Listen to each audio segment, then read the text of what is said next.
Olá, amigos da Novo Tempo, minha saudação carinhosa a você que todos os sábados à tarde ou nos nossos horários alternativos para um instante para assistir o programa Bíblia Fácil. Estamos na segunda semana de uma nova temporada, agora estudando a respeito do livro do Apocalipse. Semana passada estudamos o primeiro capítulo, uma visão introdutória e como o livro chegou até nós.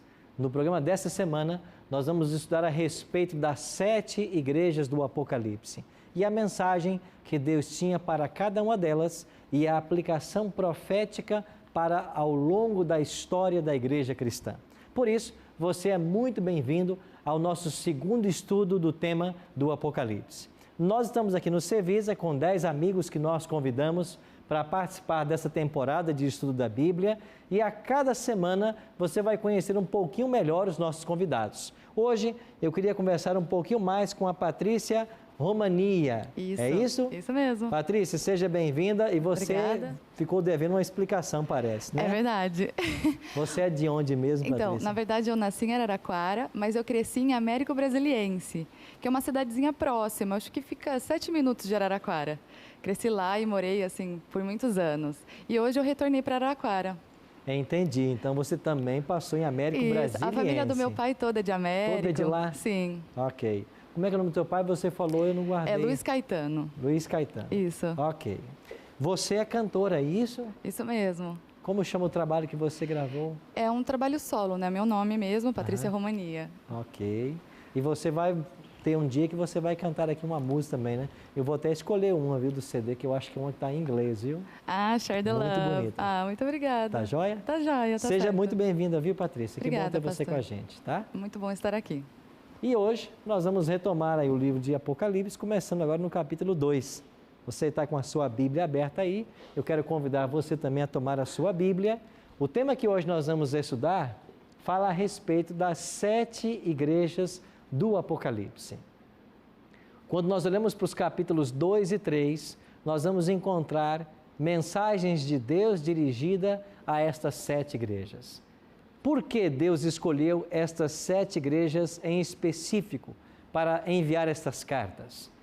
E qual a mensagem de cada uma delas e a relevância dessas cartas para os cristãos que vivem nos dias atuais? Mas aqui no programa nós temos um hábito. A gente nunca começa a estudar a Bíblia sem antes fazermos uma oração. E eu queria convidar você que também nos acompanha em casa para fechar os seus olhos, se você puder, e participar desta oração. Pai querido, estamos reunidos para mais uma vez estudarmos a Tua Palavra. Convidamos ao professor Espírito Santo que esteja conosco agora e que nos faça compreender as verdades desse livro extraordinário. É a nossa oração, em nome de Cristo. Amém. Abra sua Bíblia então em Apocalipse capítulo 2 e nós iremos voltar mais uma vez para a ilha de Pátimos. Foi lá nessa ilha, no final do primeiro século, que Jesus Cristo veio visitar João. Estão lembrados de semana passada, do nosso estudo do encontro de Cristo e João, cerca de 65 anos depois que João havia visto a Cristo, e ele agora vê um Cristo glorificado. E quando eles se encontram, sim, Patrícia? É sobre o assunto da semana passada, Ok. que eu fiquei com uma dúvida. Na verdade, então, o anjo que apareceu trazendo a revelação para João foi o anjo Gabriel. Nós queremos que seja esse anjo Gabriel, pelos textos que a gente leu, e porque esse anjo é um anjo que só vem à Terra em momentos específicos. Sim. Por exemplo, como nós lemos em Lucas 1, 19 e 26, semana passada, ele veio trazer a notícia do nascimento de João Batista, do nascimento de Jesus. Sim. Depois ele anunciou nas colinas de Belém aos pastores sobre o nascimento. Esse anjo veio estar com Daniel, quando ele escreve o seu livro. Então, há uma grande possibilidade que seja o mesmo anjo de Apocalipse. E assim, mas aí, depois disso, Jesus Cristo aparece para o João também. Exatamente. Mas ele já não tinha a revelação? Eu não entendi assim, muito bem isso. Porque o anjo Gabriel trouxe a revelação para João, ele estava com a revelação então já, e mesmo assim o Cristo aparece para João. Ah, ok. É bom você ter mencionado que a gente esclarece. Sim. Então, quando João escreve o Apocalipse, ele começa colocando aqui como se fosse um prólogo. Então ele vai dizer assim: a revelação do Apocalipse, ela é uma revelação de Cristo. que Deus deu para ele e ele deu para o anjo, que o anjo me deu. E eu enviei às igrejas. Então ele faz um resumo de como o livro chegou. Agora, na sequência, ele vai explicar o que aconteceu, ou como a revelação chegou. E como foi? Eu estava na ilha, num dia do Senhor, que é o sábado, e então apareceu por detrás de mim uma voz. E essa voz começou a falar comigo. E essa voz era Cristo. Então veja, a primeira visão que João tem não é de Gabriel, não é de um anjo, é do próprio Cristo. Agora Cristo aparece para João e começa as revelações. Depois o anjo virá para continuar a explicar esses mistérios e dizer para João o que iria acontecer. Então, João recebeu a visita do anjo posterior à visita de Cristo. Primeiro veio Cristo. Ah, entendi. Ok? Tá certo. Mas ele antecipa a informação no seu livro como um prólogo, né? Entendi. Que você dá uma pincelada nos eventos para depois começar a entrar em detalhes. Entendi. Ok? Obrigada.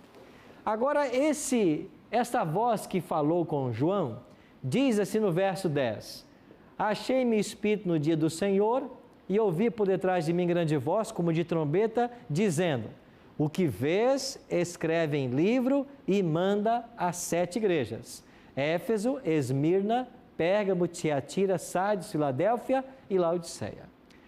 Bom, esse especialista, esse arqueólogo britânico chamado William Ramsay, ele escreveu uma obra muito importante. Ele é um arqueólogo muito famoso, escreveu vários livros, fez várias escavações nas terras bíblicas, e ele disse assim: no tempo de João, a província da Ásia estava dividida em 7 distritos postais, cada um tendo como seu ponto de partida uma das 7 igrejas mencionadas por João. Então, esse arqueólogo nos traz a visão de que essas 7 igrejas foram escolhidas porque eram principais cidades da Ásia Menor no final do 1º século, quando João escreve o Apocalipse. Nós estamos falando do ano 96 ou 97 da era cristã. É aí que João está recebendo as revelações. E quando olhamos agora para o mapa das 7 igrejas na Ásia Menor, aqui estava a ilha de Pátimos, no mar Egeu, e você tem as cidades Éfeso, Esmirna, Pérgamo, Tiatira, Sardes, Filadélfia e Laodiceia.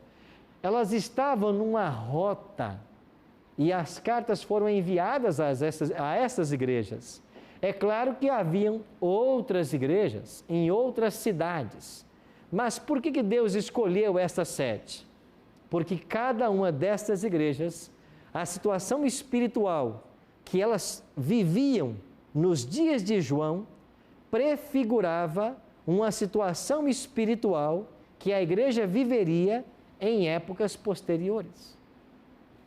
Então, quando você estuda os capítulos 2 e 3 de Apocalipse, nós devemos entender de que nós estamos falando sobre as igrejas nos dias de João, 7 delas, mas que vão agora passar a simbolizar o povo de Deus em 7 períodos da história. Está claro isso para vocês? Então nós vamos agora estudar as características de cada uma das 7 e em que momento da história elas se aplicam. Cada uma das igrejas vai receber uma apresentação, que é Cristo se apresentando, depois um elogio, uma reprovação, um conselho e termina com uma promessa. Esse é um padrão seguido por todas as 7 cartas que Jesus escreveu para as igrejas. Então vamos estudá-las. Começamos com Éfeso, capítulo 2. Essa cidade de Éfeso era a principal cidade da província romana. E essa cidade tornou-se um importante centro de comércio, centro de negócios, porque havia em Éfeso um porto marítimo que facilitou o comércio da região. Éfeso teve o evangelho nessa cidade implantado pelo próprio apóstolo Paulo. E quando vamos para Atos capítulo 18, nós não vamos ler todos os versos, mas em Atos 18, conta-nos a história de que Paulo deixou nessa cidade um casal, chamado Áquila e Priscila. E depois um tal de Alexandre. E esses 3 personagens, amigos de Paulo, formam o núcleo da igreja cristã em Éfeso. Isto lá por volta do ano 52. Então aí começou a igreja cristã em Éfeso. Agora, no final do 1º século, João vai escrever a sua primeira carta a esta igreja. Quais são as características que são apresentadas nessa carta? Esta igreja de Éfeso vai representar um período da história. Que período? Nós colocamos do ano 31 até o ano 100. Por quê? O que aconteceu no ano 31 de nossa história? Quem se lembra? A morte de Cristo, ano 31. E o que aconteceu no ano 100 de nossa era? A morte aproximada do apóstolo João. A data aproximada da morte de João. Então, a igreja de Éfeso, ela corresponde na profecia ao período da igreja cristã primitiva ou apostólica, o período em que ainda viviam os apóstolos. Então, era uma igreja caracterizada pela pureza, porque veja, quem eram membros dessa igreja? Pedro, Paulo, Tiago, João. Era uma igreja poderosa. Os discípulos eram os líderes dessa igreja. Então, a igreja de Éfeso, a palavra Éfeso significa desejável. E parece que esse tipo de igreja era uma igreja desejável, porque nesse período viveram os grandes nomes do cristianismo. Agora olha para o versículo 2 aí, Apocalipse 2, 2. Conheço as tuas obras, tanto o teu labor como a tua perseverança, e que não podes suportar homens maus, e que pusestes à prova os que a si mesmos se declaram apóstolos e não são, e os achastes o quê? Mentirosos. O que é que Deus está dizendo para a igreja de Éfeso? Há alguns que se declaram apóstolos e não são. E quando você vai para o livro de Atos, você vai encontrar primeiro uma advertência de Paulo, no capítulo 20, quando Paulo diz que após a partida dele, se infiltrariam no rebanho falsos pastores, que disseminariam mentiras na igreja. E nesse período de Éfeso, 2 mentiras que ameaçaram a igreja foi o docetismo e o gnosticismo. A palavra docetismo vem de dokel, uma palavra grega. E esse dokel quer dizer apenas uma aparência. Sabe o que eles ensinam? Eles ensinam que Cristo de fato não veio em corpo, em carne humana. Ele tinha apenas uma aparência. Já os gnósticos, ou o gnosticismo, acreditam que há uma dualidade no ser humano. Isso eles beberam muito em Platão, né? O dualismo entre corpo e alma. E eles criam de que as coisas que você faz de mal com o corpo não interferem na sua salvação. Porque eles separam os atos do corpo das atividades da alma. Bom, isso é filosofia, isso não é teologia, isso é platonismo, isso não é Bíblia. Então essas foram ameaças que a igreja enfrentou.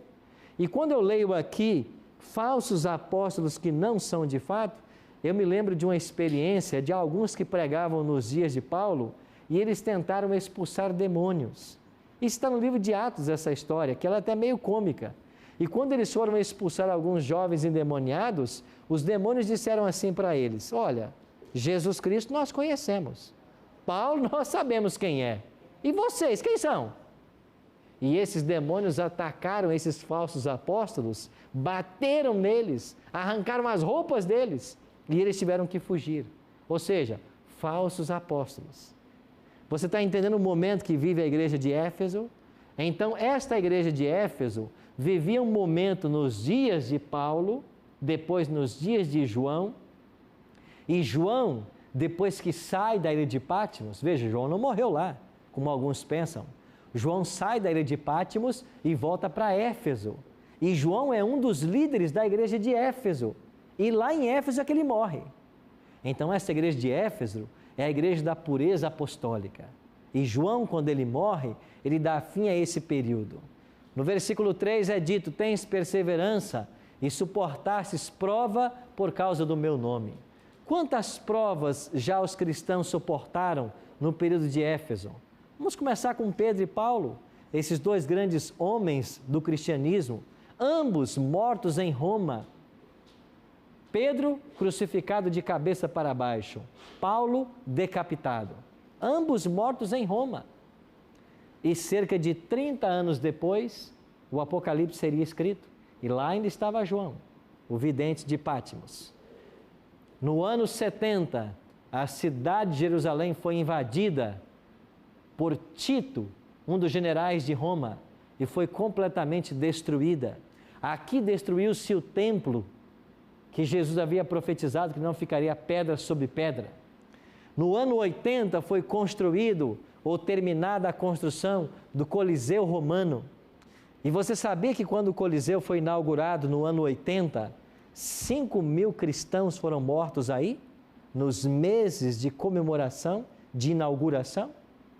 Então, Éfeso foi um período difícil para os cristãos, um período de prova. Mas haviam ainda esperança para os membros dessa igreja. E o apelo de Deus é que eles voltassem ao primeiro amor. Ou seja, no versículo 4 é dito: você abandonou o primeiro amor, volta a esse primeiro amor. Qual amor? O amor dos apóstolos, a dedicação a Cristo, um zelo genuíno. Bom, nosso tempo avança, temos que correr. Segunda igreja, Esmirna, a partir do versículo 8. Esta igreja de Esmirna cobre o período do ano 100, aproximado da morte de João, até o ano 313. O que aconteceu no ano 313? Foi assinado aí o Edito de Tolerância de Milão. Eu vou explicar melhor. Leia comigo Apocalipse 2, verso 10. Não temas as coisas que têm de sofrer. Eis que o diabo está para lançar em prisão alguns de vós, para ser dispostos à prova. E tereis tribulações de quantos dias? 10 dias. Aqui começamos a interpretar as profecias de Apocalipse. Em profecia, cada dia em profecia representa um ano literal. Veremos isso com mais detalhes. Cada dia profético representa um ano literal. Se são 10 dias proféticos, são 10 anos literais. Agora, quando é que a igreja sofreu, dentro do período de Esmirna, 10 anos de perseguição? Esta perseguição começou com este imperador, Diocleciano. No ano 303, ele baixou um decreto em Roma para que todas as igrejas fossem fechadas e os bens dos cristãos confiscados. Começou no ano 303. E isso nos leva ao ano 313. Então foram 10 anos de perseguição. Só que no ano 312, Constantino, quando estava para ter uma batalha com Maxêncio, pelo controle do império, diz a tradição que na noite anterior à batalha, que ocorreu em Roma, perto da ponte Milvio, ele teve uma visão. E ele viu no céu a seguinte escrita: in hoc signo vinces, em latim. E ele entendeu: sob este símbolo vencerás. E o símbolo que ele viu no céu foi uma cruz. No dia seguinte, ele mandou que fossem pintadas cruzes nos escudos dos seus soldados. E eles foram para a batalha. E Constantino venceu a batalha. Isso foi 312. E quando chegamos ao ano 313, o que ele faz? Ele assina um edito de tolerância, assinado na cidade de Milão, na Itália, dando liberdade de culto mais uma vez aos cristãos. Ou seja, terminou o período de 10 anos de perseguição. Então, Apocalipse 2:10 refere-se a esse período. Constantino depois foi batizado pelo Papa Silvestre, e eu visitei em Roma o batistério octagonal, que está atrás da Basílica San Giovanni in Laterano. E aqui está uma foto do local onde Constantino foi batizado no IV século pelo Papa Silvestre. E foi esse imperador que fez a união do Império e da Igreja. Nós veremos isso com mais detalhes ainda. Chegamos então à terceira igreja, Pérgamo. Esta igreja representa o período cristão de 313, Edito de Tolerância de Milão, até 538.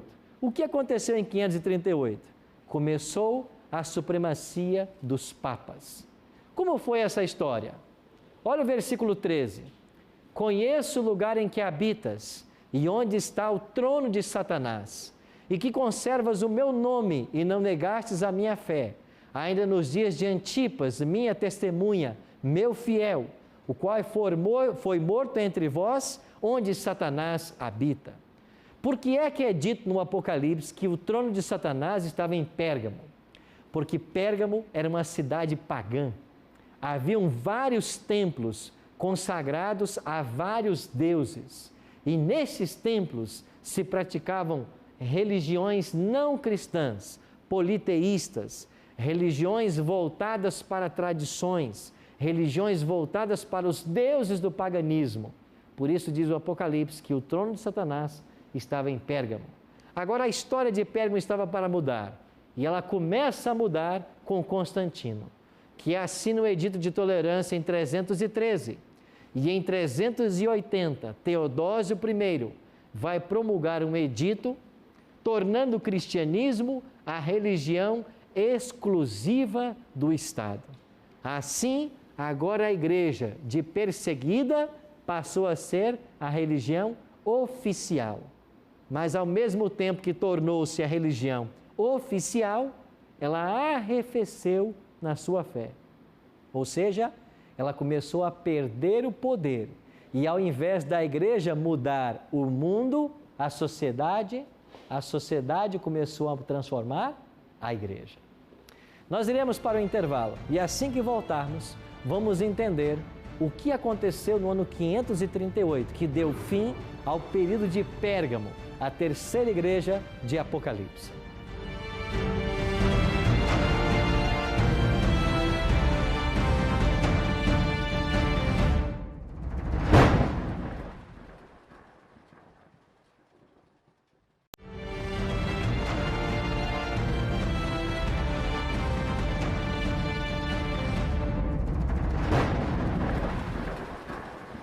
Olá amigos, estamos de volta com o programa Bíblia Fácil. Eu quero oferecer para você esta revista como um presente da Novo Tempo.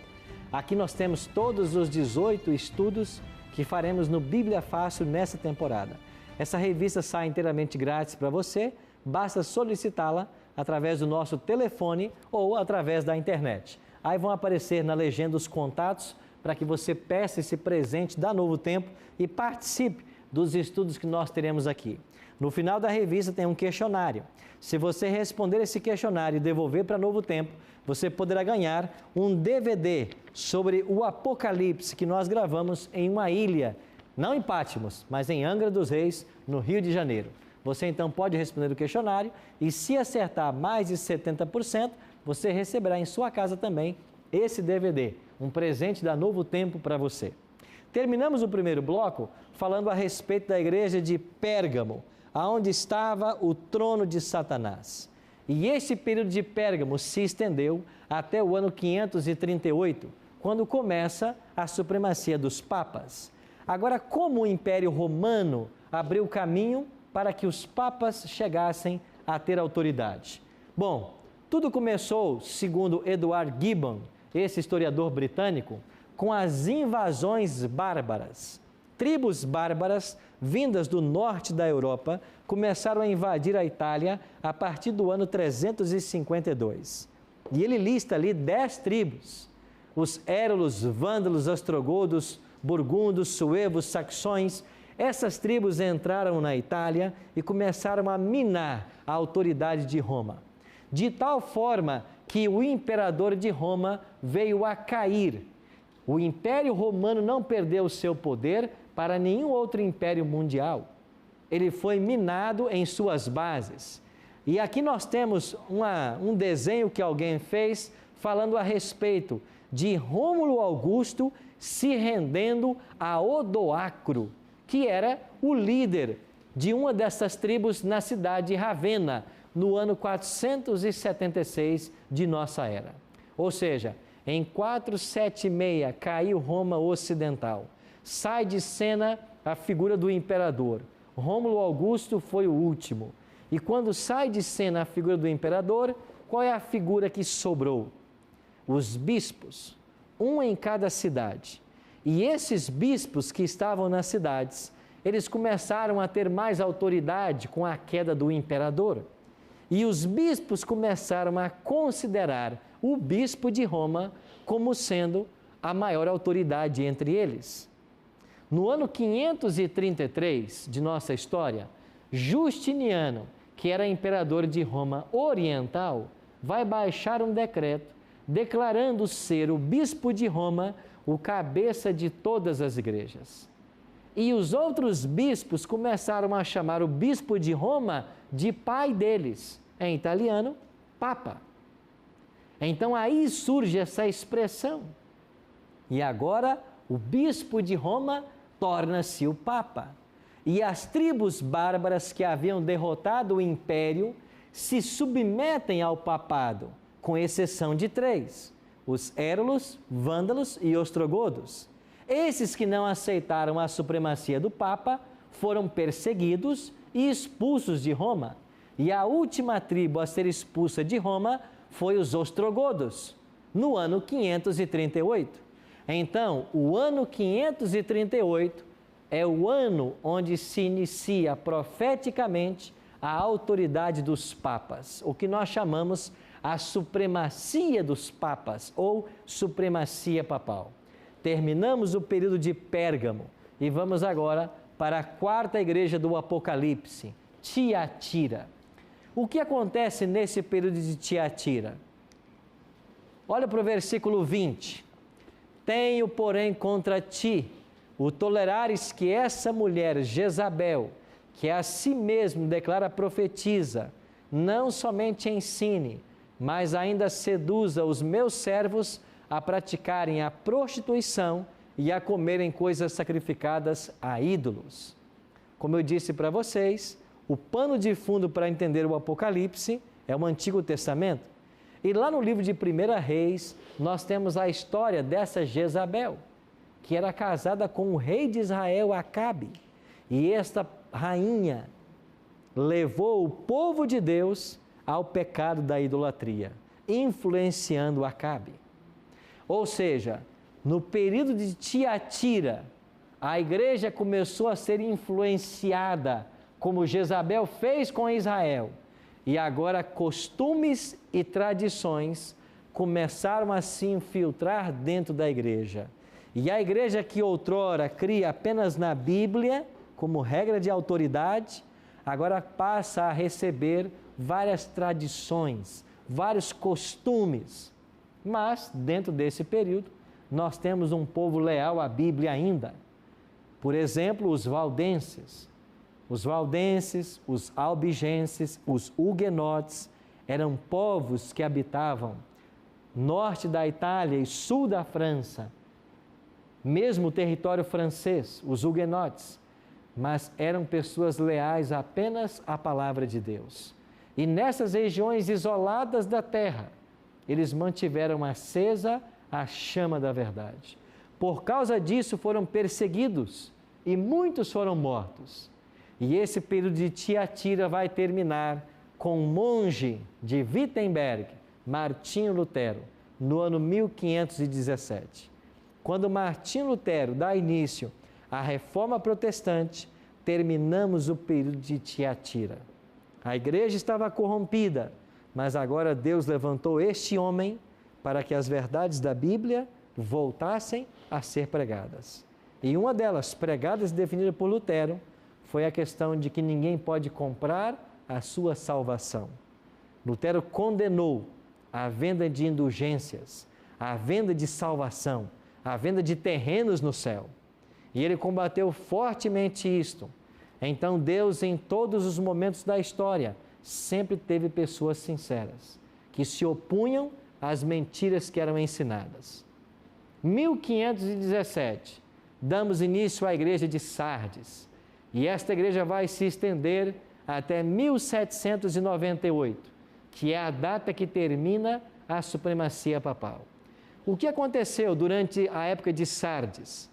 Apocalipse 3, verso 1 diz assim: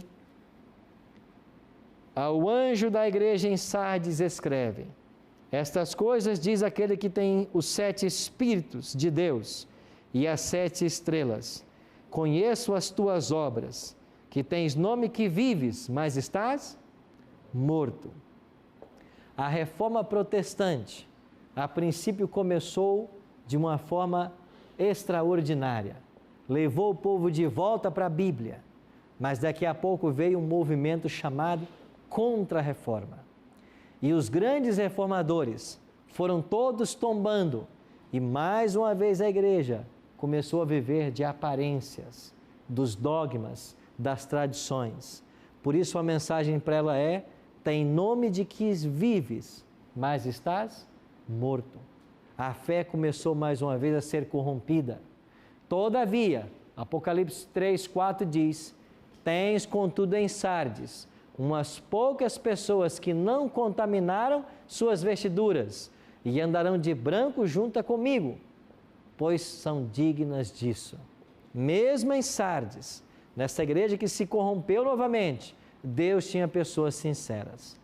Quem são esses sinceros? Olhe, por exemplo, para o ano 1572, quando ali em Paris, na França, ocorreu o massacre de São Bartolomeu.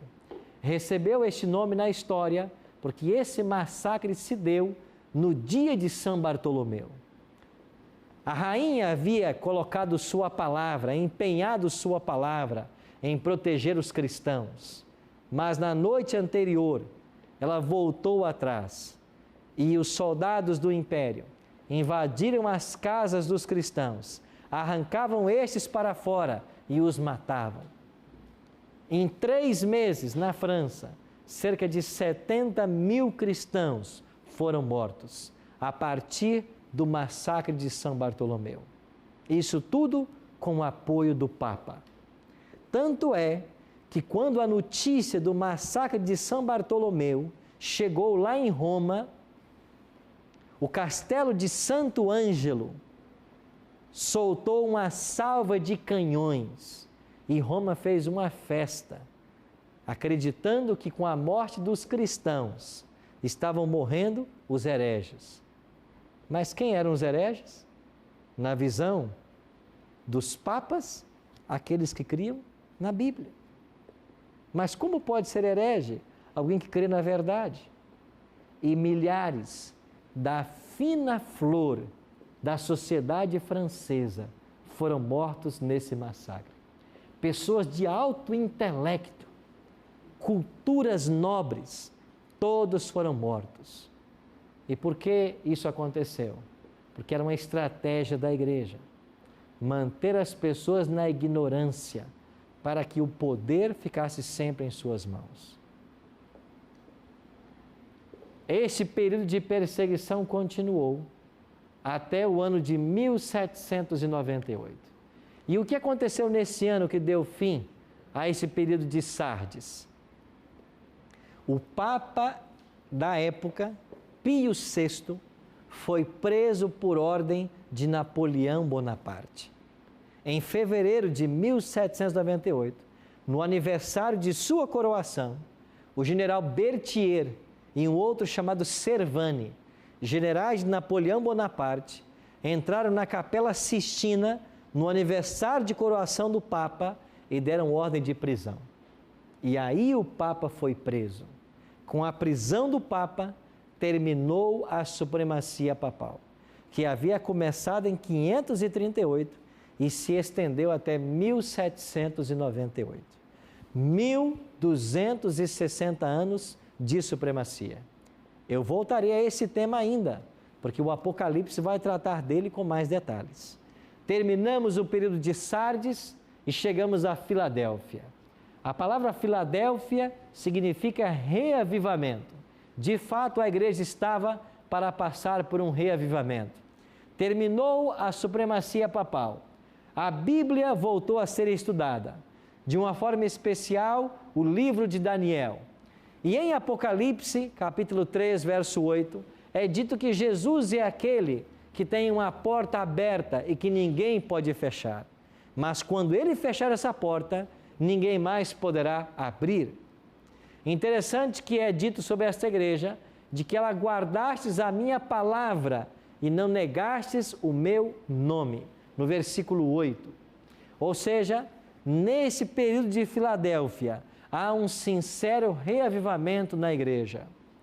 No versículo 11 é dito assim: venho sem demora, conservas o que tens, para que ninguém tome a tua coroa. Esta expressão, venho sem demora, falava da volta de Cristo. E lá em Daniel, eles encontraram uma profecia que parecia apontar para o dia da volta de Cristo. E quem descobriu essa profecia foi um homem chamado Guilherme Miller. Foi ele quem voltou ao estudo do livro de Daniel. E ele encontrou em Daniel 8,14 o tema da purificação do santuário. Nós estudamos isso com detalhes na temporada de Daniel, mas Guilherme Miller concluiu, junto com seus amigos, que Jesus voltaria por ocasião do ano 1844. Quando chegou a data, Jesus não voltou e houve uma grande decepção. Essa decepção marca o fim do período de Laodiceia, ou de Filadélfia, e o início da sétima igreja do Apocalipse, Laodiceia. O que quer dizer a palavra Laodiceia? Laos quer dizer povo, e a palavra ceia vem de kaios, que é juízo. Então é o povo do juízo, ou povo julgado. Por que recebe esse nome? Porque em 22 de outubro de 1844, Jesus não voltaria à terra, segundo Daniel, mas começaria um juízo no céu. É por isso que Laodiceia aparece aqui, 1844. A cidade de Laodiceia, dos dias de João, era uma cidade que era famosa por suas fontes termais. E aqui em Laodiceia é dito que esta igreja é uma igreja que se sente rica e abastada, que de nada precisa, é chamada de uma igreja morna. E esta mornidão é também uma referência a essas fontes termais que havia em Laodiceia. Um outro detalhe, aqui no versículo 18, há um conselho para essa mornidão espiritual de Laodiceia.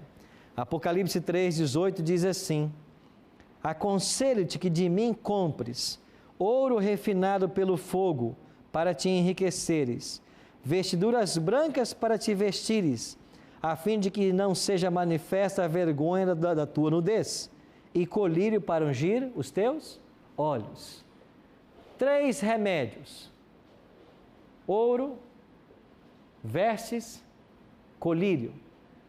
Interessante que Laodiceia possuía o maior centro bancário da Ásia Menor. Era uma cidade rica. Daí, aconselho que de mim compres ouro refinado pelo fogo. Laodiceia também possuía uma escola de medicina, que tornou-se famosa mundialmente por desenvolver um colírio à base de sulfato. Daí vem a expressão, colírio para ungir os teus olhos. E também em Laodiceia, você tinha um centro têxtil, e ela exportava as roupas que ali eram produzidas. Então vem o conselho para Laodiceia: compres também vestiduras brancas, a fim de que não seja manifesta a vergonha da tua nudez. O que representa esse conselho para os cristãos de Laodiceia? E veja, nós, os cristãos modernos, estamos vivendo justamente esse momento. Então, hoje nós vivemos o período de Laodiceia, porque desde 1844 até a volta de Cristo, nós estamos no período da sétima igreja do Apocalipse, a igreja de Laodiceia. E o que representa esse ouro refinado pelo fogo? Fé e amor. O que representa as vestes? a pura justiça de Cristo. E o colírio para os olhos, o Espírito Santo, que pode tirar de nós todo o erro e nos fazer conhecer a verdade. Este é o remédio para os cristãos de Laodiceia. Interessante, amigos, que Laodiceia termina com um convite. Olha o que diz Apocalipse 3, versículo 20. Eis que eu estou à porta e faço o quê? Bato. Se alguém ouvir a minha voz e abrir a porta, entrarei em sua casa, cearei com ele e ele comigo. A igreja de Laodiceia é uma igreja morna, é um estado de letargia espiritual, mas a solução para o problema está à porta. É Cristo. Ele está dizendo, eis que eu estou à porta e eu bato. Se alguém ouvir a minha voz e abrir a porta, eu vou entrar em sua casa. Ou seja, Cristo não força a entrada na vida de nenhuma pessoa. Ninguém vai para o céu empurrado. Nós temos que desejar o céu. E através dessas 7 igrejas que existiam nos dias de João e que representam 7 períodos da história, Cristo fala para cada momento das necessidades do povo dele naquele momento. No primeiro século, na Idade Média, na época das reformas e nos dias atuais. Nos dias atuais, o conselho é ouro, vestes e colírio. A solução, bate a porta. Eis que estou à porta e bato. Se alguém ouvir a minha voz, eu vou entrar. Eu vou cear com ele e ele comigo. Às vezes olhamos para a igreja na atualidade e pensamos assim, por que nós temos uma igreja tão apática espiritualmente? Porque às vezes a igreja é uma igreja tão desinteressada pelo estudo da Bíblia, uma igreja tão destituída de poder. Amigos, isso é profético. É assim que estaria a igreja de Laodiceia. Agora, eu posso estar vivendo o período de Laodiceia, mas eu não posso ser laodiceiano. Eu posso me enquadrar dentro desse período profético, mas eu não posso ter a condição espiritual da igreja de Laodiceia. E qual é o remédio para Laodiceia? Jesus diz, eu estou à porta e bato. O que falta para nós é uma real experiência com Cristo. Experiência com Jesus como tiveram estes que ao longo das eras, que viveram nesses períodos apostólicos e pós-apostólicos, deram suas vidas por amor ao Evangelho. Veja a história dos discípulos, a história dos mártires da fé, pessoas que não temiam morrer por aquilo que criam. É esse espírito que deve apoderar hoje dos cristãos modernos. Priscila? Pastor, recentemente esse versículo chamou muito minha atenção e me tocou muito, porque muitas vezes a gente vê os cristãos utilizando esse versículo para pessoas não convertidas, né? Ou até mesmo para anunciar o Evangelho. Mas aqui Jesus fala que ele está fora, né? Ele está batendo a porta da própria igreja. Uhum. Então, assim, é dos próprios cristãos, né? Ele está fora da própria igreja. Seria isso que o versículo está falando. Exatamente. Ele está à porta de cada cristão. Os próprios que dizem cristãos. E muitas vezes esse versículo é só usado só para quem não é cristão. Quem não é cristão. Mas e esse maior perigo é porque está sendo para nós mesmos. Claro, o contexto aqui são os cristãos. E sabe que aqui nós podemos ter uma explicação de uma grande preocupação que a gente tem. Às vezes nós estamos buscando por uma igreja perfeita. E não vamos encontrar essa igreja perfeita. Sabe por quê? Porque não existem pessoas perfeitas. As igrejas estão cheias de pessoas. E as pessoas são imperfeitas. Agora, eu tenho que buscar pela igreja que ensina toda a verdade. Mesmo que dentro dela não tenha pessoas perfeitas. Porque o modelo para mim e para você não é o líder da igreja, não é o pastor, não é o missionário, não é o presbítero, não é o sacerdote. Eles não são modelos para nós. O modelo é Cristo. Por isso Jesus disse, eis que estou à porta e bato. Ele quer entrar. Cristianismo é um relacionamento com Jesus Cristo. Não é se relacionar apenas com a liderança de uma igreja. A nossa fé não pode estar pautada naquilo que os líderes fazem. naquilo que a liderança faz, porque cedo ou tarde nós podemos nos decepcionar com esse povo. A nossa fé tem que estar pautada em Cristo. E a pergunta que nós temos que fazer constantemente é: eu estou seguindo a doutrina de Cristo? Os ensinos de Cristo nesse livro, isso eu estou praticando? Por isso, no Apocalipse, nós temos essa preocupação de compreender qual é a vontade que Deus tem para a minha vida. E quando eu descobrir essa vontade, eu posso então escolher seguir ou não. A pergunta que eu quero fazer para vocês ao encerrarmos o programa de hoje é: estou eu disposto a ter a fé que tiveram esses mártires, esses pioneiros, esses heróis do passado? E nós mencionamos para vocês aqui o exemplo de Martinho Lutero, que deu início à grande reforma protestante. Lutero foi chamado a testemunhar de sua fé lá na cidade de Worms. Lá se reuniu a dieta. Certamente Lutero seria morto naquela ocasião, e os amigos de Lutero disseram: não vá, Lutero, eles vão matar você. A igreja lá se reuniu esperando Lutero, e diante desse conselho, Lutero respondeu: ainda que daqui para Worms tivesse tantos demônios nas ruas, quanto telhas nos telhados, lá eu estaria e ficaria de pé pela verdade. Que fé! Não é à toa que ele compôs aquele hino: Castelo forte é nosso Deus. Assim era a experiência de Lutero. Hoje nós, cristãos do período de Laodiceia, somos desafiados a não sermos laodiceianos. E a única forma de não ser um laodiceiano é deixar que Jesus entre, para termos essa experiência. É muito fácil você sair por aí com a sua Bíblia debaixo do braço e dizer ser cristão. Eu quero ver você ter coragem para seguir o que esse livro ensina. É aí que nós nos distinguimos como o sal da terra e a luz do mundo. É quando você permite que tudo o que está nesse livro, não apenas o Novo Testamento, como alguns querem ensinar, mas todo o Novo e o Antigo Testamento, não apenas algumas doutrinas como outros querem ensinar, toda a doutrina. Lembre-se de São João 8,32.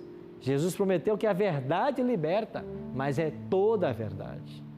E nós aqui no Bíblia é Fácil vamos compreender no Apocalipse qual é toda essa verdade.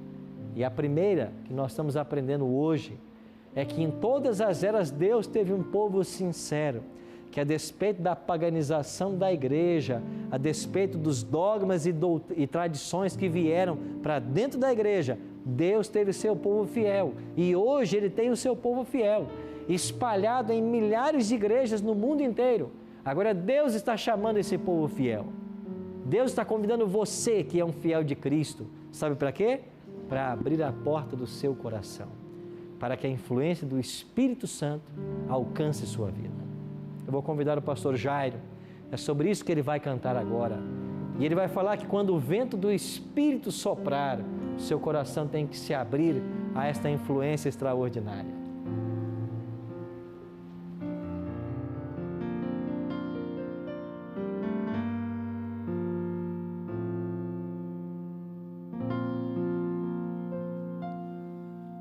Quando o vento do Espírito soprar, uma chama viva vai aparecer. Nossos filhos e filhas irão profetizar, nossos velhos sonharão e a igreja mudará. Quando a comunhão for a arma principal e a rotina desses dias sair do seu normal, descerá sobre nós o fogo do Espírito. Viveremos o Evangelho e Jesus Cristo vai voltar. Por que será não aconteceu.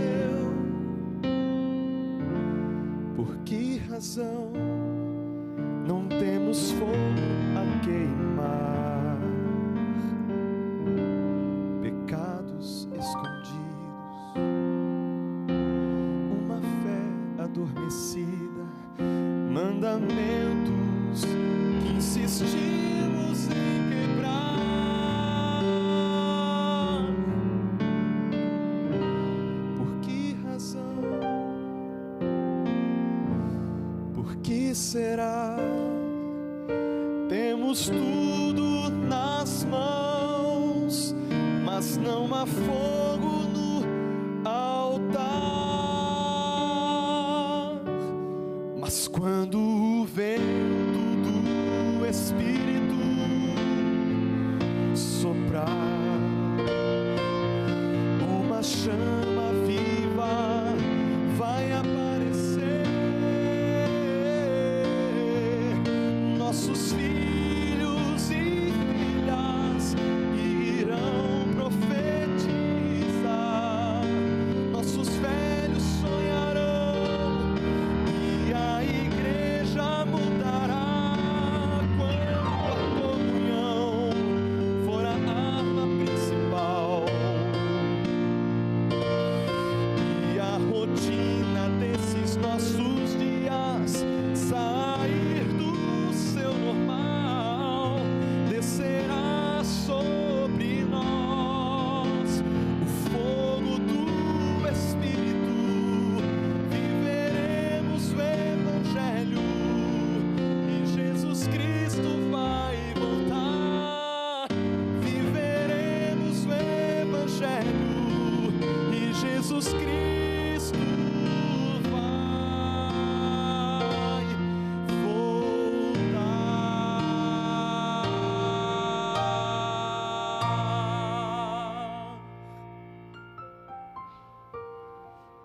Eu conheci o Senhor Jesus, né, na igreja adventista mesmo, né? Com 5 anos de idade já fui para a igreja, aos 12 eu batizei, né? Foi assim a melhor experiência da minha vida, o batismo nas águas, né? Fiquei sentindo assim a presença de Deus, aquele levitar, né? Aquela coisa gostosa, né? Por muitos meses, né? Foi assim uma glória na minha vida. Passaram-se os anos, casei, né? Tive filhos, aí saí da presença do Senhor, né? E com as lutas voltei, né? Quando conheci, nós somos primos primeiro, né? A mãe dele é minha tia, né? Irmã do meu pai, né? E a gente reencontrou muitos anos depois, né? Quando ele me viu a última vez, eu tinha 10 anos, né? É. E a gente reencontrou e casamos. E ele, como era seminarista, né? Não aprovava, não aceitava muito bem a minha religião. Eu sempre acompanhei ela. Ela fala que afastou, mas ela nunca afastou, sabe? Ela sempre esteve presente nas igrejas. Não tinha uma igreja certa. Ela não estava congregando numa igreja, mas ela sempre foi em alguma igreja. E eu sempre ia com ela. Aí, de um determinado tempo, eu falei para ela, vamos fazer um negócio? Um domingo eu vou na sua igreja, outro domingo você vai na minha, na católica. Só que eu sempre fui na dela, ela nunca foi na minha. E aí acabou que, como eu te falei, a gente gostou dessa igreja pequena, né, igreja nova, e a gente tinha oportunidades lá, né, de trabalhar, de ajudar, né, e gostei de estar lá, acabei me batizando, né, nessa igreja. A TV Novo Tempo eu sempre conheci, às vezes passando no canal a gente acha, né, encontra, começa a assistir, se interessa pelos programas. Mas com os adventistas eu tenho contato desde antes de eu nascer, porque minha mãe trabalha numa casa de uma família mais de 23 anos e eles são adventistas. Então cresci junto, né, com as filhas da patroa dela também. Então sempre tive esse contato, conhecia um pouco da igreja. O Bíblia Fácil eu passei a ver mais pela internet depois que surgiu o convite, lá no curso que eu estava fazendo, né? Daí depois que surgiu esse convite, foi então que eu comecei a pesquisar. Até assim eu tinha chegado a ver na televisão, mas nunca assim parei, né? E assisti uma temporada, mas era um programa e outro, eu via os estudos que eles faziam era bem interessante mesmo.